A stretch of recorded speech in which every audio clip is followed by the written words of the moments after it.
Mismo si Vice Ganda. Tandaan ninyo, si Vice Ganda na nga mismo. Nanawagan na din si Vice Ganda. Mga kababayan, sa taong bayan. Anong sabi ni Vice? Pakinggan nito mga kababayan. Sana hindi ako makopyright nito. EBS pa naman to. Ang EBS, ang lakas mag-copyright. Diba? Ako tingin ko parang... Ito hindi muna tayo magbayad ng tax. Ako para sa akin, Tama! Diba? Ako tingin ko parang... Hindi pwedeng ninakaw nyo yung tax namin, tapos magbabayad pa din kami. Ibalik nyo muna yung ninakaw nyo sa amin. Ganun yun. Diba? Yung parang pupunta ka sa restaurant, diba? Pabili nga ng spaghetti, tapos merong pay as you order. Kasi diba yung tax, kaya ka nagbabayad ang kapalit nung na serbisyo. Diba? Magandang serbisyo, diba? Magandang daanan, serbisyo, magandang buhay para sa atin. Kaya magbabayad ka ng tax, diba? So para kang papa-order ng spaghetti, pay as you order. So eto yung bayad ko, bigyan mo ako ng spaghetti. Tapos bigyan lang sana, sabi nung nagbebenta ng spaghetti, ay, may humablot nung spaghetti binigay mo sa akin, ay, nung binayad mo kanina, nanakaw yung binayad mo sa spaghetti. So anong gagawin ko? Magbabayad ulit ako para ibigay mo ako ng spaghetti? Kahit nanakaw kung sinabi mong nanakaw yung pinabayad ko ng spaghetti, nagbayad na ako Ibigay mo sa akin yung spaghetti kasi nabayaran ko yun. Tama. Diba? Ano yun? Ganun lang yun. Tapos, babayaran kita ulit. So, 2 beses ako magbabayad ng spaghetti para sa spaghetti na nanakaw. Diba? Ako yun lang sa akin, diba? Sana wag nyo kami pagbayarin muna ng tax. Sana may tax holiday. Kasi ninanakaw nyo Ibalik kung talagang mahal lang ng mga nasa gobyerno ang mga Pilipino. Maglambing naman kayo. Pinanakaw nyo pera namin Diba? Wag nyo muna kaming pagbayarin. Stop muna. Pagka hindi muna tayo magbayad ng tax, ako para sa akin Kita ninyo mga kababayan. Tama naman yung advice ni Vice. Sa totoo lang. Hanggat walang nakukulong dyan, sa mga mga kurakot at magnanakaw na yan, dapat hindi muna tayo magbayad ng tax. Diyos ko po mga kababayan. Tignan mo ba naman hindi ka lang magbayad ng tax, habulin ka na ng AMLAC. Diba?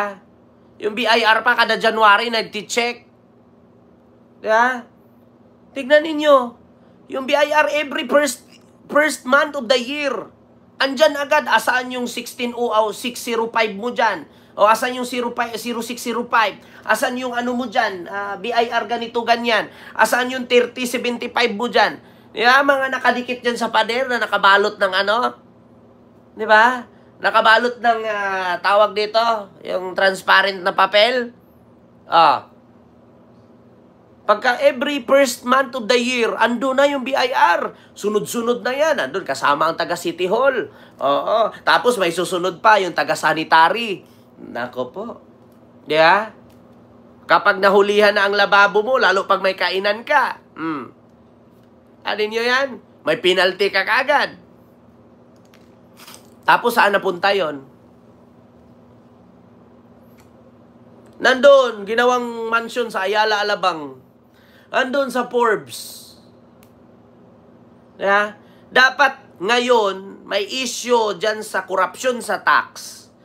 Dapat wala mo nang magbabayad sa loob ng ilang buwan hanggat walang nakukulong dyan. Hanggat hindi binalik yan. Kasi may karapatan tayong magtanong.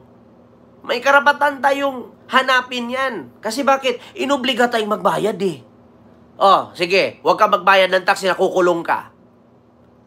Diba? Pero pag sila, ninakaw yung tax natin, walang nakukulong. So wala tayong karapatan magreklamo? Kita mo yan? Kaya dapat kung ganyan, may issue sa korupsyon at hindi pa nabalik yung perang nawala na trilyones, ay baday, hindi dapat tayo muna magbayad. Lalo na yung mga OFW, kalaki-laki ng tax na binabayad ninyo. Huwag kayong pumayag. Di ba?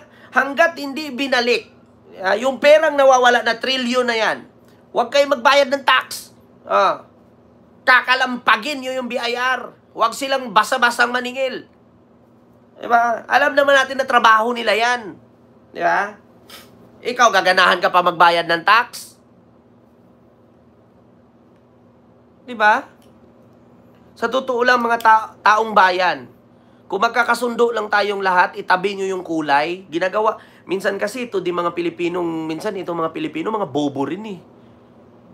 Minsan, pagdating mo sa ibang bansa, sasabihin, ang talino talaga pag Pinoy, ang galing talaga pag Pinoy. Sa aeroplano pa lang, pag Pilipino talaga na piloto, ang galing. Hindi umuuga pag landing.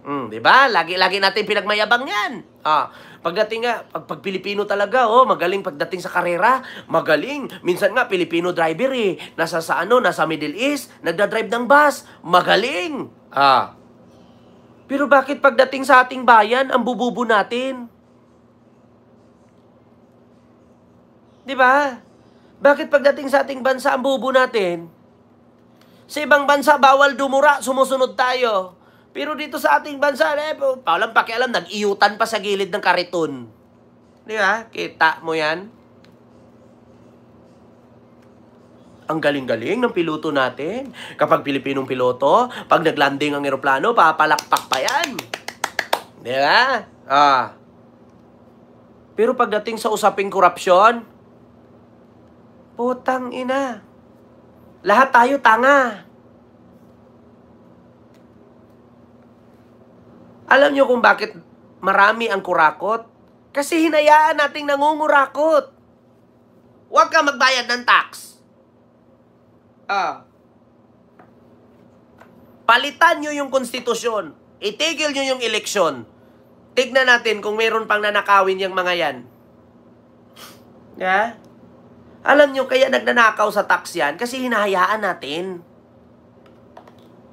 Tapos ito namang ibang Pilipino na mga bobo, di ba? Diyos ko. Yung ibang Pilipino mga bobo. Mahal ko si Inday Sara, wag ikulong yan. Putang ina mo. Mahal mo si Sara pero ikaw, mahal ka ba ni Sara? Diba? Mahal ko yan si Romualdez, si BBM. Ang tanong, kilala ba kayo niyan? Huwag na tayo maging tanga. Ipagtanggol ko si Trillanes. Kilala ka ba ni Trillanes? Ipagtanggol ko si Leni Robredo. Binigyan ka ba 1 kilong bigas ni Leni nung nagutom ka? Kilala ka ba ni Leni? Putragis na yan. Ganun lang kasimple. Huwag kayo magalit sa akin, real talk lang. Diba? Tapos ang lakas pang loob sabihin, Tatay Digong, Tatay Digong. Hindi naman kayo magkamukha ni Sara, tinawag mo pang tatay. Walang problema. Sumuporta sa politiko. Ang politiko tao lang yan. Huwag yung gawing santo. Yeah. Tulad kay Digong. Putang ina, buhay pa, pinagdasalan nyo na. Yeah, namatay na nga yata eh.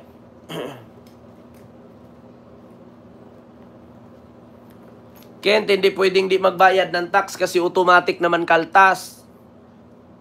Sa totoo lang, yun nga problema natin eh.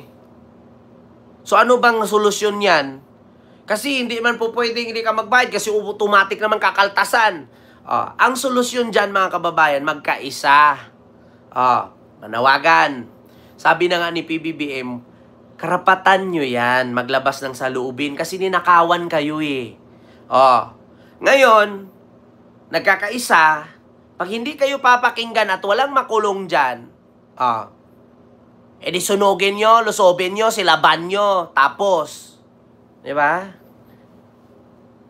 Ganun lang. Kaya sabi ko sa inyo, ngayong September 21, magsanib pwersa ang lahat, itabi nyo yung kulay na yan, putang ina. Diyan kasi sa kulay naging bobo ang tao eh. Diba?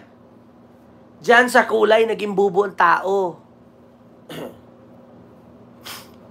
Sabi ni Isako ang isang buang. Ayaw daw niya makipagkaisa sa akin kasi tambalos-los daw ako. Mas lalo namang ayaw ko makipagkaisa sa'yo. Bobo ka na nga, samahan pa kita. Diba? Alam ko kayo mga DDS, mga bobo kayo pero hindi kayo bulag. Diba? Ayaw mo makipagkaisa sa akin, pakialam ko sa'yo. Diyos mio, Marimar. Lamunin mo yung kulay mo. Tignan mo, mamamatay na lang si Digong, nagkapera ka. Tangina mo. Yeah. Kung ayaw mo sa akin, bakit tinanong mo ba ako na gusto kita? Ayaw mo sa akin, di ba? So, ang lakas naman ng loob mo na ako pa ang magpilit sa'yo. Hoy, choice mo yan. Yeah? Kung ayaw mo makipagsundo sa akin, aba suluhin mo yung earth mo. Kaya meron din ako sariling earth. Yeah? Mine your own earth and I will mine my earth. Ganun lang yon. Simple lang yan. Isa kang buang. Yeah? So yun lang ha, mga kababayan. Hindi ko na masyadong habaan yung ating live kasi 100 minutes na tayo, 1 oras na tayo mahigit. Kung ayaw nyo makipagsundo sa kapwa ninyo Pilipino, aba magsolo kayo. Tingnan nyo si Siles, nagsulo sa EDSA. Hindi umabot 100. Di ba? Siya lang doon, nag-isa, malaki. Yung lahat ng kasama niya, pumayat sa kakasigaw. Yeah? Kayo mga DDS, kung ayaw nyo makipagkaisa, hindi magsulo kayo. Make sure na dadami kayo. Iputang ina ninyo. Kayo pa nga yung unti, kayo pa yung magmamalaki. Tang ina nyo. Ultimo nga sundalo, pinanawagan nyo na eh. Ayaw nga sundalo sumalib sa inyo kay mga bubo kayo. Diba? So yun lang, mga kababayan. Maraming salamat po. And see you next live. God bless. Thank you. Diba? Mga DDS, kung ayaw nyo makipagkaisa sa dilawan, sa pulahan, magsulo na lang kayo. Wala naman kayo mga karats. Diba? Kahit ang pinklawan, dilawan, at ang loyalista, ayaw makipagsama sa inyo. Bakit? Ang babaho ng hininga ninyo, ang bububo ninyo, ang papangit ninyo. Tapos pagdating doon, ang pinklawan at loyalista, maraming pagkain, makikihits lang kayo. Kasi di ba mga mahihirap kayo? Tapos baka pag nakakita kayo ng mga mahitsura doon, panglalandiin ninyo. Kasi di ba, mga tigang at manyakis kayo, katulad ng idol ninyo. Baka pagdating doon, bigla ninyong pang-rapin yung mga malalaking burat na mga nagrarally doon. Kasi kadalasan pa naman sa mga DDS, yung puro burat lang ni Basti ang nakikita nyo, yung bukol umbok ng burat ni Basti. Alam ko ang mga DDS, manyakis yan. Bukod sa manyakis, dugyot, patay guto, mahirap. Yeah? Mga uto-uto, mga bobo, mga inutil, mga hampas lupa. Yeah? Ipag ginamit nyo yung skills ninyong ganyan, talagang tatanggihan kayo ng kakamping at loyalista. Yun, magsulo na lang kayo. Yeah? So yun lang, maraming salamat. Thank you. Bye-bye.